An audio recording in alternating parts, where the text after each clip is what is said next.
ஒரு மாணவர் தேர்வில் தேர்ச்சி பெற 55% மதிப்பெண்கள் பெற வேண்டும்.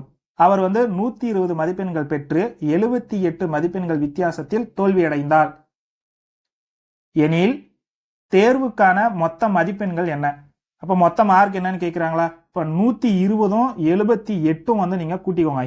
ஏன்னா ஒரு மாணவர் பார்த்தோம்னா தேர்வில் தேர்ச்சி பெறத்துக்கு 55% மார்க் வாங்கணும். ஆனால் அவர் என்ன பண்ணிட்டாரு, 120 எடுத்தார். இப்போ இந்த 120 கூட 78 சேர்த்தனோம்னா இது ரெண்டும் சேரும்போது 55% மார்க் ஆயிடுது. ஏன்னா 78 மார்க் கம்மியாக எடுத்து தானே ஃபெயில் ஆயிருக்காரு. அப்போ 120 அதுக்கப்புறம் 78, அப்போ 198 தான் பார்த்தோம் அப்படின்னா 55% மார்க். அப்போ 100% மார்க் என்ன அப்படிங்கிறத பார்த்துருவோமா? இப்போ டைரெக்டாக அடிக்கலாம். 25 100 11 5 55. இப்போ நீங்கள் டைரெக்டாக அடிக்கலாம். இதெல்லாம் நமக்கு தெரிஞ்சிருக்கும்னு நினைக்கிறேன். எப்படின்னா இது பாக்ஸ் மெத்தட் அடிக்கிறதுன்னு சொல்லுவாங்க.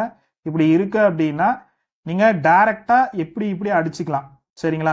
அப்போது குறுக்கு பெருக்கெல்லாம் மட்டும் அடிக்கக்கூடாது. ஓகேங்களா? அப்போது அதே மாதிரி தான் நாங்கள் அடிச்சுட்டு இருக்கேன். இப்போ பார்த்தீங்க அப்படின்னா நான் ஃபஸ்ட்டு போகிறோம். ஒன்ஸ் லிசன் பண்ணிக்கோங்க. அப்போ நமக்கு ரெண்டையும் சேர்த்தும் போது எவ்வளோ மார்க் வந்தது? 198ன்னு வந்ததா? அப்போ 55% மார்க் 198. அப்போ 100% எவ்வளோ? அதுதானே எக்ஸ்ன்னு வச்சுக்கோங்க. இப்போ டைரெக்டாக இது நீங்கள் அடிச்சுக்கலாம். இது கூட அடிக்கலாம் நீங்கள். அப்போ இங்கே ஏதாவது வேல்யூ இருந்ததுன்னா இதுவும் அடிக்கலாம். ஆனால் கிராஸ் பெருக்கில் அடிக்கக்கூடாது. இப்போ டைரெக்டாக நம்ம கேன்சல் பண்ணலாமா?